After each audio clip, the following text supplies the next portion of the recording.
La neumonía solo requiere tratamiento médico. En algunos casos, el 80% de las neumonías se resuelven así, pero sin embargo, hay algunas complicaciones en su evolución que pueden condicionar a la aparición de otros síndromes que requieren la resolución quirúrgica.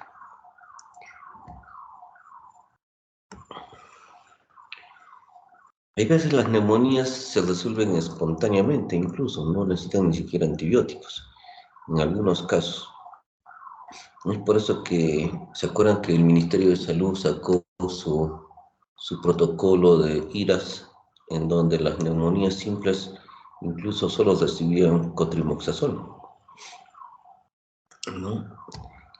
Pero en casos muy graves y peor, si estas neumonías son de origen hospitalario, en esos casos sí requieren tratamiento antibiótico endovenoso o incluso hasta ventilación mecánica y resolución quirúrgica en algunos casos.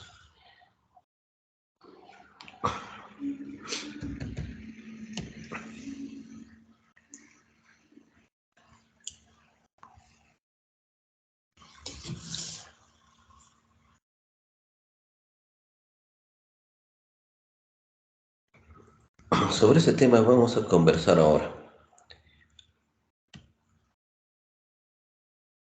sobre las neumopatías supuradas.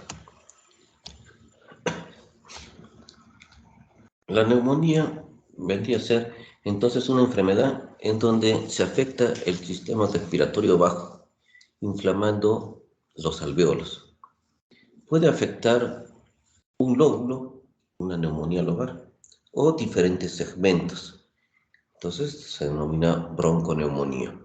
También puede solo comprometer el tejido intersticial, las neumonías intersticiales. El COVID es una neumonía intersticial a la cual posteriormente se agrega gérmenes y condiciona también compromiso de los alvéolos, ¿no? El agente causal son variados, son desde bacterias, virus, parásitos, pueden condicionar una neumopatía. Según la localización anatómica macroscópica, como les comenté, puede ser una neumonía lobar si solamente afecta el lóbulo, supongamos el lóbulo inferior izquierdo, ¿no? O pues una neumonía multifocal o bronconeumonía. Y también una neumonía intersticial. Y dependiendo también de la respuesta del huésped, puede ser una neumonía supurada, en donde la enfermedad afecta mucho el tejido y condiciona mucho daño, dando lugar a la reparación del parénquima, pero esta reparación es cicatrizal, es decir, deja mucha huella, ¿no? Mucha retracción, con la presencia incluso de bronquitasias, cavidades, ¿no? Y también puede ser una neumonopatía fibrinosa, en donde especialmente por estreptococos, donde el germen no produce mucha destrucción del parénquima y la resolución es completa, es como si no hubiera pasado nada. Por su ámbito de adquisición puede ser una neumonía de la comunidad o una neumonía hospitalaria. La neumonía de la comunidad generalmente, muy frecuentemente es producida por el neumococo. En algunos casos también por clamidias, micoplasmas, ¿no? Se tiene un caso de 3 a 5 casos por 1000 en un año y la mortalidad llega de 5 a 15%. A diferencia de las neumonías hospitalarias, esto generalmente es mucho más frecuente en los pacientes con inmunosupresión o que tienen alguna patología agregada, ¿no? Los gérmenes son muy resistentes a los antibióticos y ocurre dentro de las primeras 48 horas de haber ocurrido la hospitalización y puede persistir hasta 2 semanas después del alta.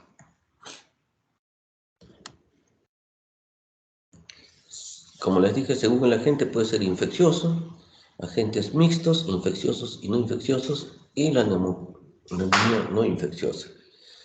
La infecciosa, como dije, bacteriana, vírica, por hongos, parásitos, ¿no? La neumonía por agentes infecciosos y no infecciosos, las neumonías aspirativas, la bronquiolitis obliterante, ¿no? Y en las neumonías no infecciosas, una neumonía química, ¿no? Existen muchos factores de riesgo, de entre ellos tenemos los problemas crónicos, el EPOC, la fibrosis quística, las bronquiectasis, que condicionan a la presencia de pus. Y si esta pus afecta a otros tejidos que se encontraban sanos, puede, puede condicionar al problema de una neumonía, ¿no? De este parénquima, ¿no? Pacientes saben que fuman cigarrillos también. Aló, sí, sí, sí, ya le mandé a Ana Karina, sí. Ah, del otro, sí, sí, sí, en eso estoy, pucha, me había olvidado, ¿verdad? Sí, sí, después te hago llegar.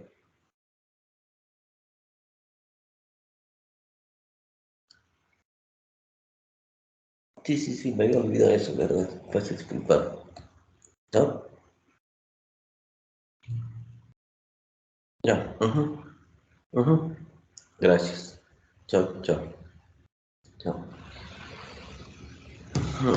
En pacientes que tienen demencia, un ACV, lesión cerebral, estos pacientes generalmente se aspiran y esto condiciona la presencia de una neumonía aspirativa y también a la presencia de abscesos pulmonares. Muy frecuente por esta secreción, por la aspiración, hay muchos anaerobios que van a destrozar el parénquima. Los problemas inmunitarios, como pacientes con cáncer, trasplantados renales o trasplantados hepáticos, el SIDA también, enfermedades cardíacas, hepatopatías, diabetes y también la cirugía. La misma cirugía puede condicionar una neumonía. ¿Por qué? Porque hay pacientes que a veces por el dolor no respiran y al no respirar se puede producir atelectasias y esto condicionar la presencia y proliferación de gérmenes en dicho parénquima, que va a dar lugar posteriormente a una neumonía. La sintomatología es como todo proceso infeccioso.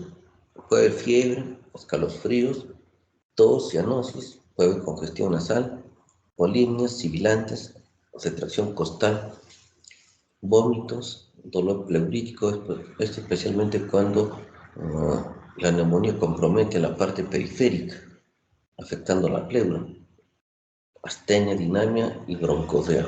La broncodea especialmente cuando se produce una lesión del parénquima, especialmente en los pacientes que cursan con abscesos pulmonares o bronquiectasis.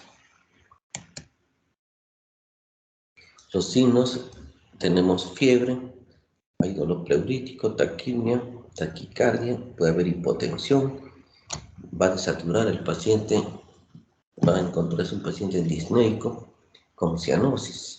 La ampliación va a estar disminuida y a la auscultación se va a auscultar un soplo tubárico y cuando existe un derrame pleural asociado, un soplo en E.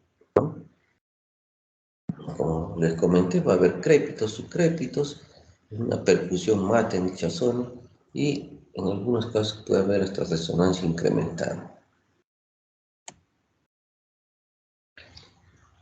Dentro de los exámenes importantes hacer un hemograma, una velocidad de sedimentación, gases arteriales, va a haber hipoxia, concentración de CO2 en algunos casos, la proteína C reactiva y también la velocidad de sedimentación van a estar incrementadas.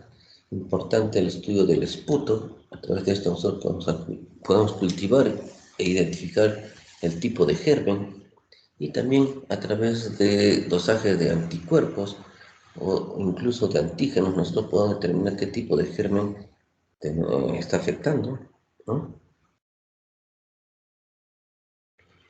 Radiológicamente vamos a tener condensaciones con presencia de broncograma aéreo. Esto es muy importante para poder hacer el descarte con una telectasia, especialmente en neumonías lobares. El diagnóstico diferencial con una telectasia es la presencia de broncograma aéreo. En bronconeumonías puede haber imágenes algodonosas, segmentarias, puede haber un infiltrado intersticial, enfermedades víricas, ¿no? Hay también algunos casos de asama pleural con obturación del seno costofrénico. Cuando el seno costofrénico se obtura, va a haber un desame pleural de aproximadamente 300 cc de líquido. Y también puede haber la presencia de un nivel hidroaéreo cuando se produce una fístula broncopleural, ¿no? Ingresa aire a la cavidad pleural, se rompe la presión negativa en la cavidad pleural y esto condiciona a la presencia de un nivel hidroaéreo, ¿no? También, cuando encontramos un nivel hidroaéreo, cuando tenemos un absceso, una caverna, ¿no? Entonces hay presencia de líquido, de pus y también la presencia o ingreso de aire en la cavidad.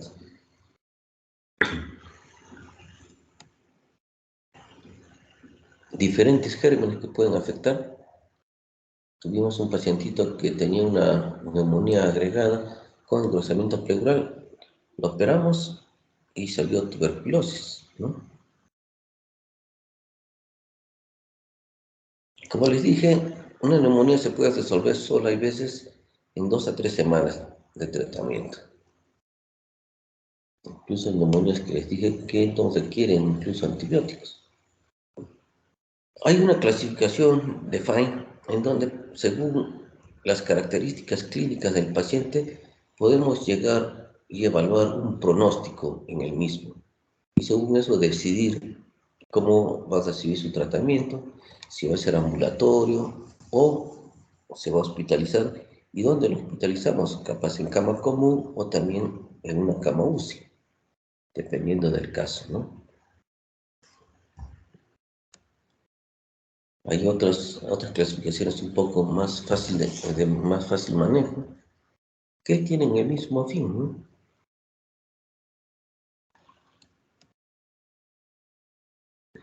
La idea en una neumonía es iniciar un tratamiento amplio, de amplio espectro, que incluya a gram positivos, gram negativos y anaerobios, ¿no? Dependiendo también del estado del paciente. Y esperando posteriormente los otros estudios, con un cultivo de esputo, o también podemos hacer un cultivo de líquido pleural, si es que este paciente además se asocia a un trastorno pleural, ¿no? Se puede hacer también una broncoscopía con lavado bronquial y obtener un gran cultivo, ¿no? Y de esa manera dirigir nuestro tratamiento, ¿no? Importante la prevención, especialmente en mayores de edad, 65 años, pacientes que tienen enfermedades crónicas, pacientes oncológicos y también pacientes esplenectomizados, ¿no?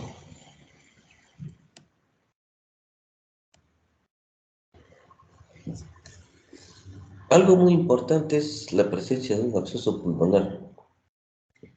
Cuando la neumonía compromete mucho o destruye, el germen destruye el parénquima pulmonar, se puede producir necrosis del tejido. Y si esta necrosis es muy grande, puede condicionar la presencia de cavidades. Nosotros tenemos una localización, un área localizada de supuración con un diámetro mayor de 2 centímetros. Esto nos hace pensar de que estamos frente a un absceso pulmonar, cuando tenemos esta cavitación mayor de 2 centímetros, con paredes propias y además con comunicación con un bronquio. Cuando estas lesiones cavitadas son de menos de 2 centímetros, podemos denominarlas neumonías necrotizantes. Estas generalmente son múltiples, a diferencia del otro. El otro generalmente es única, ¿no? Pero también hay abscesos que pueden ser múltiples. Según su evolución, puede ser agudo o crónico según el tiempo de enfermedad, menos de 8 semanas, más de 8 semanas. Puede haber condiciones asociadas. Cuando es primario, pues, el paciente no tenía ninguna enfermedad y se aspiró. Tuvo una convulsión y se aspiró, y eso condicionó a la presencia de esta cavitación. Y secundaria cuando ya tiene el paciente alguna enfermedad anterior, supongamos un EPOC, un enfisema pulmonar, neoplasias, bronquiectasias, o también la presencia de cuerpos extraños.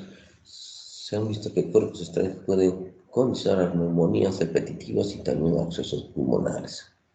Pacientes que han sido operados, ¿no? También. Por su patología pueden ser simples o no pútridos y gangrenosos o pútridos. Generalmente el germen que condiciona estos son anaerobios.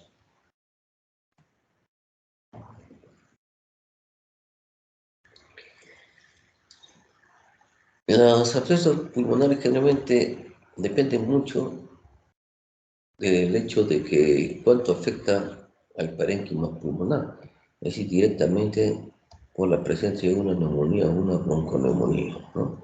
También por focos sépticos a distancia, supongamos una sepsis, sinusitis o un IEM, ¿no? Que supongamos un paciente con sepsis puede condicionar a la presencia de abscesos. Me acuerdo, teníamos un paciente con empiema y este paciente, por desgracia, no se operó tempranamente y terminó con un absceso cerebral y también del parénquima pulmonar, ¿no? Así que al final falleció por el problema neurológico. Hay también focos sépticos, ¿no? Por continuidad. Supongamos, tenemos pacientes con un absceso subfrénico y esto condiciona a que el pulmón o la base del pulmón también se afecte por este germen, dando lugar a la presencia de pus en el parénquima, ¿no? Por continuidad. Operaciones de la vía aérea, pacientes a quienes se les ha hecho una toracotomía, hay veces eh, se operan del pulmón. Normalmente cuando nosotros operamos de pulmón, al paciente lo ponemos de lateral, un lateral, del cúbito lateral derecho.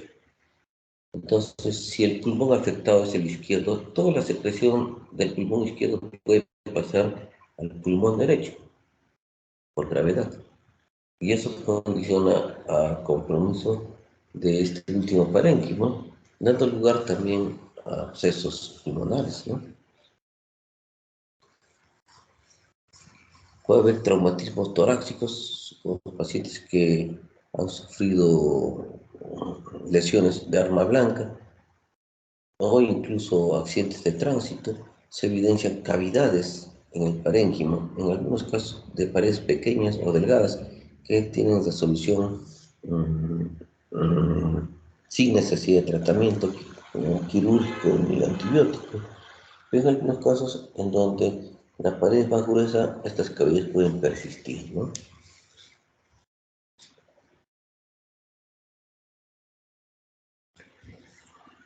Entonces el mecanismo puede ser broncógeno, hepatógeno, de origen neumónico y también por supuraciones vecinas, ¿no? Procesos hepáticos. La evolución, la lesión acude por el vaciamiento espontáneo, a veces necesita en algunos casos cirugía o hay veces por necrosis se puede abrir la cavidad a un bronquio y se expectora la secreción purulenta, ¿no?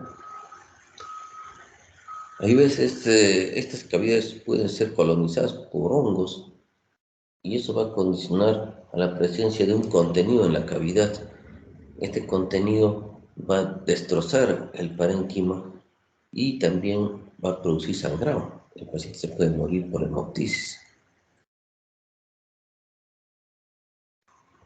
Cuando la pleura o el absceso se abre a la pleura, puede condicionar a la presencia de empiemas. Y en algunos casos también se ha visto la presencia de mediastinitis, ¿no?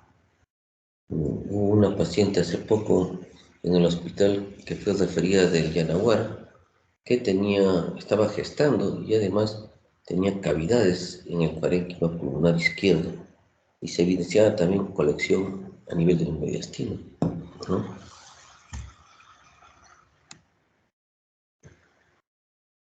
Los periodos del absceso puede ser en un inicio una congestión neumónica, está empezando la neumonía.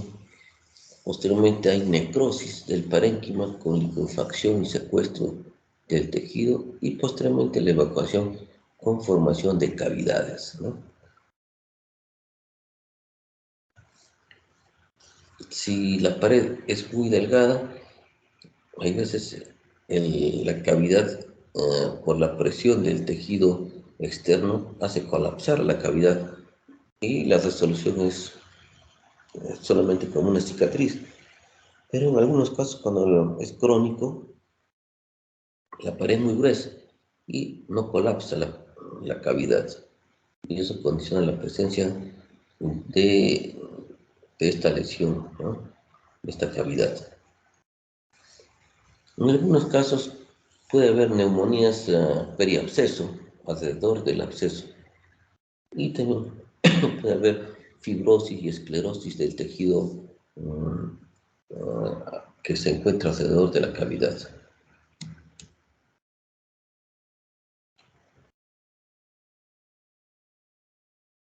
Entonces, lo mismo que les comentaba, por una infección del mismo parénquima, focos sépticos a distancia, focos sépticos por continuidad y también operaciones, ¿no?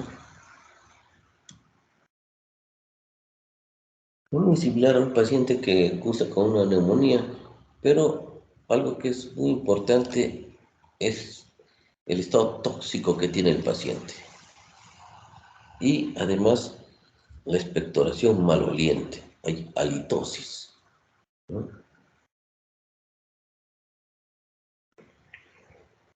El paciente puede tener laxantes de vómica y también broncosea, ¿no?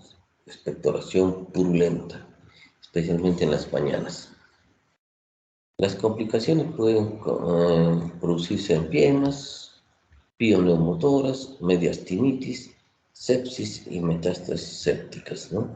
Como les dije, los gérmenes pueden viajar vía hematógena e instalarse en el cerebro, en el hígado y condicionar también a la presencia de colecciones purulentas en muchos órganos, ¿no?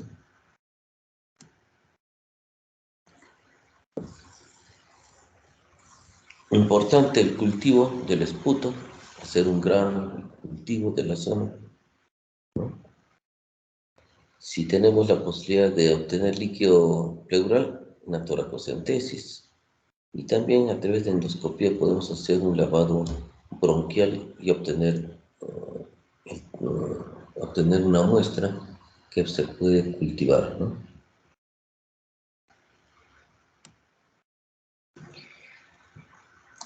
Aquí la imagen es muy importante, ¿no? Una cavidad con nivel hidroaéreo, ¿no?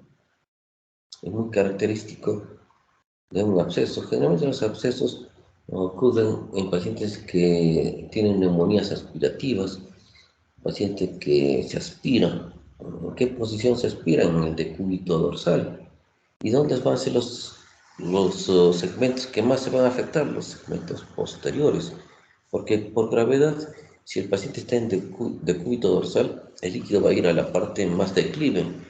Y si está en decúbito dorsal, a la parte posterior, ¿no? En el lóbulo superior, ¿qué segmentos son posteriores? ¿No? Tanto el apical como el mismo segmento posterior. Y en el pulmón, en el lóbulo inferior, tenemos el segmento 6, que también es un segmento posterior, y el segmento 9, que también, el segmento, el segmento 10, perdón, que también es un segmento posterior del lóbulo inferior. Lo que podemos ver Cuando tenemos la carina, está dividiendo la tráquea, la parte posterior, segmento 6. Este es el segmento 6. Un absceso en dicho segmento, ¿no? Nivel hidroaéreo, contenido líquido y contenido aéreo, ¿no? Aire, ¿por qué? Porque acá esto debe tener comunicación con bronquio, ¿no? Miren la pared gruesa, ¿no?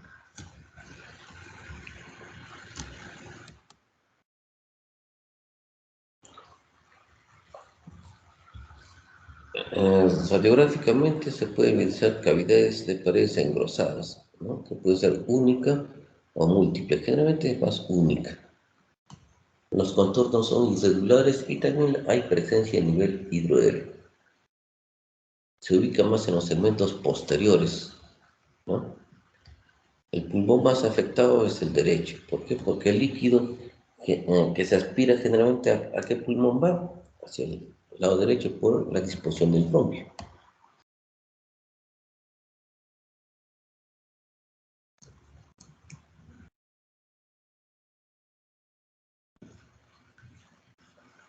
El tratamiento profiláctico hay que hacer siempre una asepsia de la cavidad oral, ¿no? El tratamiento de infecciones pulmonares, ¿no? Focos sépticos a distancia. Evitar la broncoaspiración en pacientes que han sido anestesiados o que están inconscientes. Y mejorar la esterilización de equipos quirúrgicos, ventiladores y también nebulizadores, ¿no? Que pueden condicionar a la colonización de gérmenes en la vía aérea. El paciente va a estar en reposo en cama, paciente tóxico, con un catabolismo incrementado, necesita una dieta hiperproteica, ¿no? Hay que darle tratamiento a las enfermedades que están condicionando también este problema. Hay que hacer ejercicios respiratorios, el paciente tiene que toser para botar la flema, ¿no? Para evacuar el contenido purulento de la cavidad, ¿no? Y de esa manera, ¿cómo se logra? Y esta manera, ¿cómo se logra? A través del drenaje postural, ¿no? Dependiendo de dónde se encuentre la cavidad, ¿no? Todas las mañanas tienen que ubicarse en una posición tal que en 20-30 minutos debe eliminar la secreción purulenta. Los antibióticos de amplio espectro, especialmente para anaerobios, ¿no? Es de primera elección. Y también, si el paciente, a pesar de eso, estamos 6 a 8 semanas y no mejora clínicamente, tiene indicación quirúrgica, especialmente cuando la cavidad es mayor de 6 centímetros y si no ha mejorado clínicamente en el lapso de 6 a 8 semanas.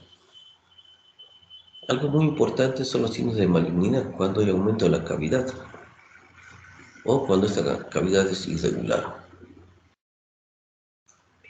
Signos de cronicidad es porque hay abscesos múltiples, satélites, hay neumonías crónicas con atelectasia, fibrosis, hay empiema encapsulado, cavidad de paredes engrosadas, puede haber hemorragia pulmonar, puede haber hemoptisis y también si persiste la secreción purulenta, ¿no?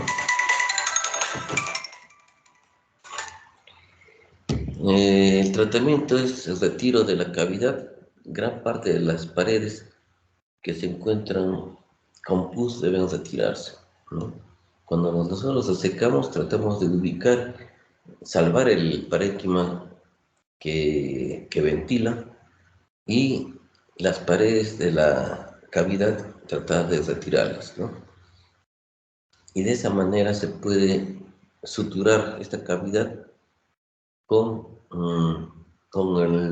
la menor cantidad de tejido comprometido. En algunos casos se llega a la lobectomía o a la neumonectomía.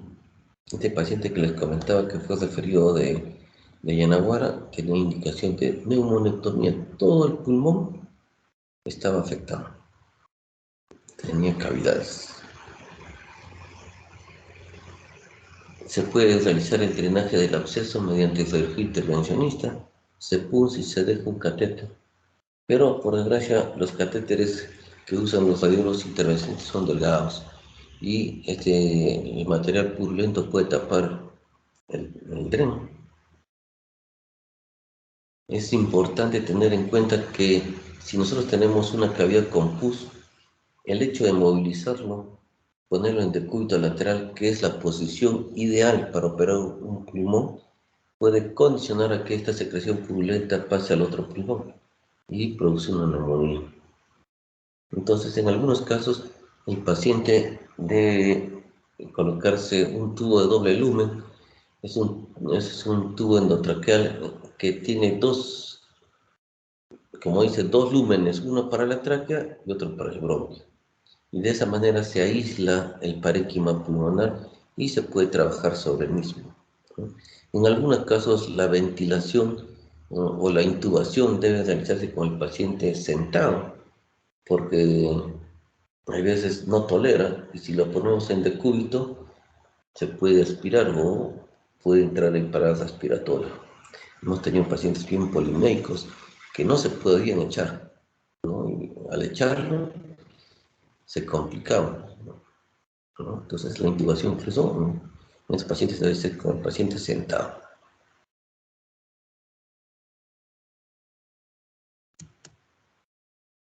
Y por último tenemos los empiemas.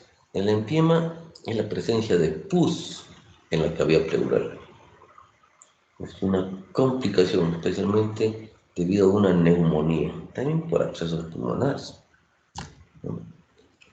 Por continuidad, por contaminación directa y también metástasis sépticas, ¿no?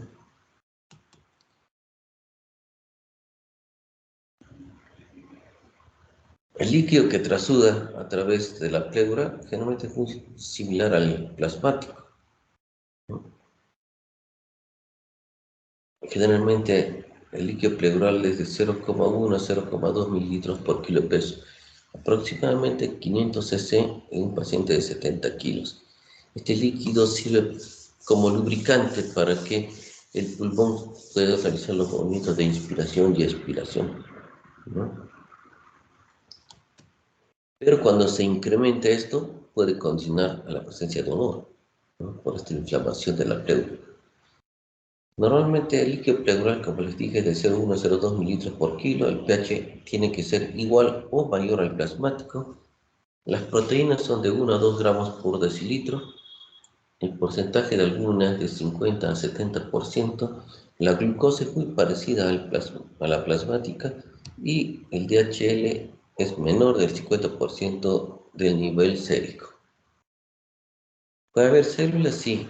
¿En qué cantidad? De 1000 a 5000 células por milímetro cúbico, ¿no? Es mucho más frecuente en las células mesoteliales y también los monocitos, ¿no? Hay que tener en cuenta que un desarrollo paraneumónico es la presencia de líquido en cavidad pleural que acompaña a una neumonía supurativa. Es simple el desarme paraneumónico cuando el líquido no está infectado. Se punza, se manda al cultivo y sale negativo. Y complicado cuando ya encontramos gérmenes, ¿no? Empiema cuando encontramos pus y desarme complejo cuando a pesar de, de tener el contenido de gérmenes, también encontramos tabiques por la presencia de fibrina que va a condicionar a la aparición de espacios separados, ¿no? Que va a dar lugar a que el tratamiento sea un poco más difícil.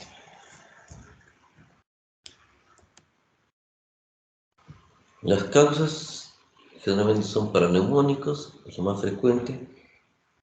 Post-toracotomía es por cirugía, ¿no? Paciente que se opera, supongamos de bronquiectasias, pueden terminar con empiemas cuando hay la presencia de fístulas broncopleurales. Pacientes que reciben traumas torácicos, también pacientes con fracturas costales y tienen un neumotórax. La sangre es un medio de cultivo para los gérmenes, ¿no? El empiema tiene tres fases. Fase exudativa, es el comienzo, fibrina purulenta y de organización, ¿no? Esta es la más crónica. Aparece 4 o 6 semanas después de la neumonía, ¿no? En la parte exudativa el líquido todavía tiene una tendencia a ser algo normal, un exudado con un ligero incremento de proteínas, calidad de glucosa y también un incremento de DHL, pero con algo de parámetros normales. Y en la fibrina purulenta ya hay la presencia de pus y de fibrina, con un incremento de la celularidad en este líquido. Y en la de organización disminuyen los gérmenes, pero lo que engruesa es la pleura. La pleura se engruesa, así como la cáscara de la naranja, igualito, así en ese grosor. Hemos sacado hasta de medio centímetro, hasta un poquito más de pleura, ¿no? Así como la suela del zapato, igualito. Ese pacientito que les hablaba de tuberculosis, un niño que tenía 3 añitos, 4 añitos, su papá BK positivo, 3 cruces, mamá 2 cruces, hermanos 2 cruces, él también salió con una tuberculosis, ¿no? Con un engrosamiento pleural de más o menos medio centímetro.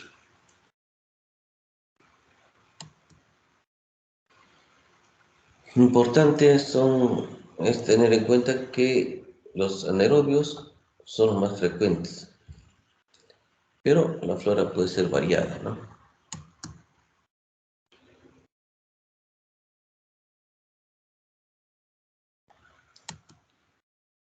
Como les dije, lo más frecuente es la neumonía, es la causa más frecuente. Los abscesos pulmonares, los traumatismos, los posoperados, los abscesos sufrénicos, los pacientes que cursan con neumotor espontáneo y también por sepsis generalizada, ¿no? Algo muy importante es estudiar el líquido pleural. Y esto nos es importante para ver y diferenciar si este líquido es un exudado o un trasudado. Porque si es un exudado, tenemos que pensar de que el paciente está cursando con un derrame paraneumónico. Y algo muy importante son los criterios de Lai. A través de esto nosotros podemos decir si este es un exudado o un trasudado, ¿no? Importante el nivel de proteínas versus el nivel sérico. Si es mayor de 0,5, estamos frente a un exudado. La DHL igual, si es mayor de 0,6, igual. O si este, se encuentra la DHL por encima de 200 unidades internacionales o por encima de las 2/3 partes del líquido sérico, entonces tenemos que pensar de que este paciente está cruzando con un exudado. Hay otros criterios modificados de Lai, donde incluyen el colesterol y también las bilirrubinas, ¿no? En la clínica el paciente, como en toda neumonía, puede estar desde asintomático hasta un estado tóxico, dependiendo si la pus se ha drenado o no. Puede haber fiebre, disnea, dolor pleurítico, hay tos con expectoración purulenta, ¿no? Puede haber pérdida de peso, anemia y tos crónica, ¿no?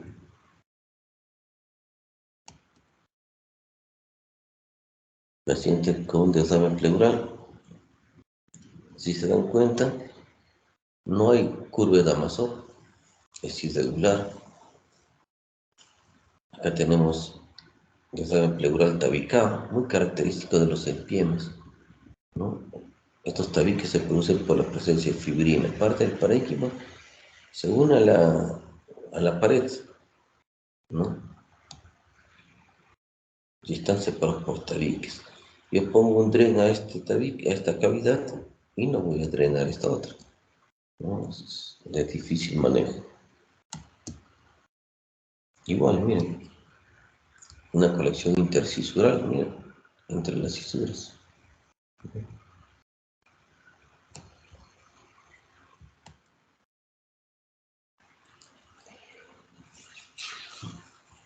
Dependiendo de la evolución, el estadio, el tratamiento es diferente.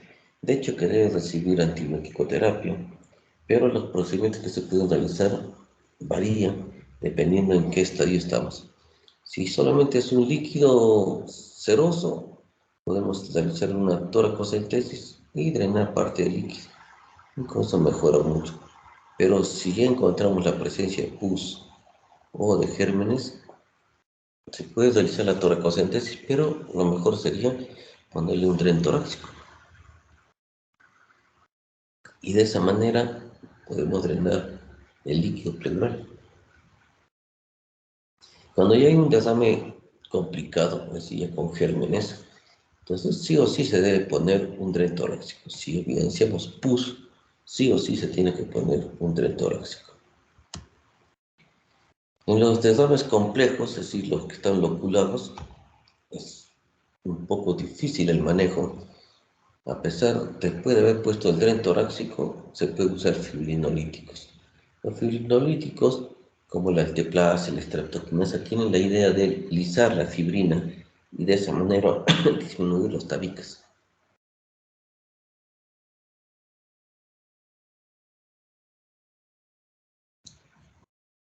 Y cuando hay mucho tabique, también esto tiene indicación quirúrgica y esto se puede realizar a través de una cirugía videoasistida, el VATS, ¿no? Y en pacientes crónicos con engrosamiento pleural se debe realizar la decorticación. A veces, toracoscópicamente también hemos podido realizar algunos casos de corticación. No siempre es posible, pero se ha podido.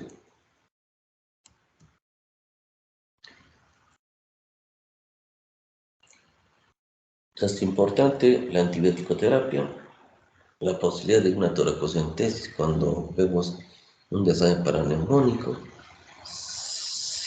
Si demoramos mucho y evidenciamos de que hay tabiques, se puede estar colocando un dren torácico, una sonda torácica, ¿no? Y si las loculaciones no mejoran con el dren, se puede administrar fibrinolíticos al dren torácico y de esa manera alisar esta fibrina, ¿no? Si a pesar de eso no mejora el paciente, a las 48 horas se debe operar, ya sea por PATS o toracotomía abierta.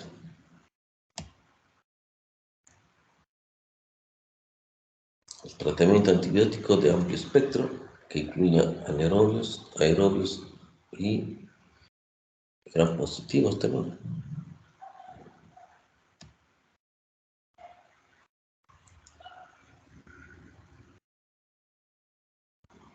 En algunos casos, cuando el líquido es poco, se puede hacer una toracocentesis y cuando no hay tabiques. Pero lo mejor es colocar un buen dren cuando hay un desastre paraneumónico complicado, es decir, hay presencia de pus, unos empiemas, loculaciones múltiples. Aquí un poquito que, por la presencia de tabique es un poquito que ya no entraría como una indicación, sino la posibilidad, ¿no? Si con esto mejora, si no, se debe operar el paciente.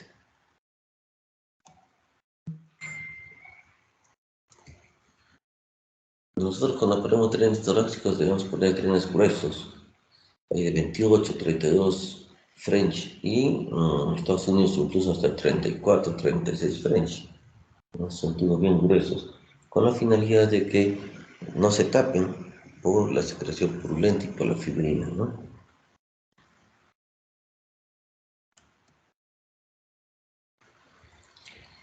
¿Cuándo se debe retirar un dren torácico? Cuando el pulmón está expandido, cuando lo que drena no es pus, ¿no? Cuando el dren no burbujea, es decir, no hay una comunicación con un bronquio, que se llama fístula broncopleural, ¿no? Y cuando el drenaje sea menos de 100 centímetros al día. Con eso podemos indicar el retiro del tren torácico. Dentro de las complicaciones puede haber hematoma, motora, laceración del pulmón, quilotoras y también enfisema subcutáneo, ¿no?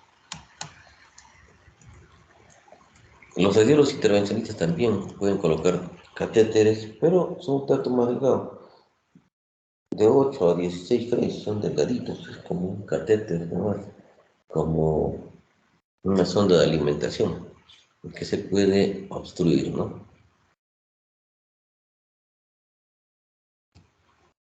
Se puede utilizar fibrinolíticos, como les comenté, cuando estamos frente a empiemas complicados, complejos. Se usa la streptokinasa, urosinasa y el TPA, ¿no? Se diluye en 100 centímetros de suero fisiológico, se clampa el dren y a través del dren torácico se administra con una jeringa, ¿no? El paciente debe movilizarse buen tiempo con la finalidad de que el medicamento haga efecto, ¿no? En varias posiciones. Esto se hace 2 a 3 días y se evalúa si es que ha mejorado la expansión del pulmón, si no, la indicación es quirúrgica.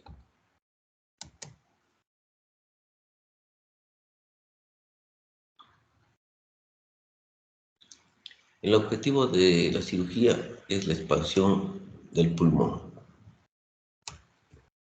Eso se puede hacer a través de VATS o toracotomía, ¿no? VATS, pequeños cortes, y con un video podemos realizar la cirugía. O cuando hacemos toracotomía, hacemos un corte posterolateral y a través de esto puede ingresar nuestra mano y las pinzas quirúrgicas para poder realizar la decorticación y el lavado de la cavidad.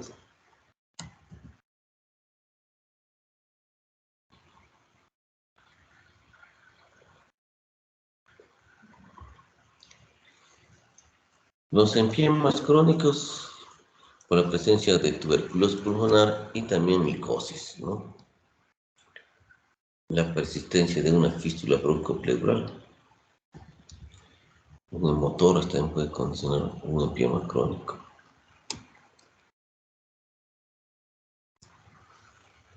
La indicación de la decorticación es, la idea es retirar estas membranas y permitir que la pleura quede libre y de esa manera el pulmón se expande. Cuando el pulmón está con corteza, es decir, con una pleura gruesa, el pulmón se denomina pulmón encarcerado. ¿Por qué? Porque está atrapado en este cascarón. Y si se retira ese cascarón, el pulmón se expande. El pulmón es un órgano elástico. Entonces ingresa más aire y el pulmón rompe la atelectasia y se expande. Y de esa manera mejora el pulmón, ¿sí? Mejora las condiciones. ¿Alguna pregunta, alguna duda?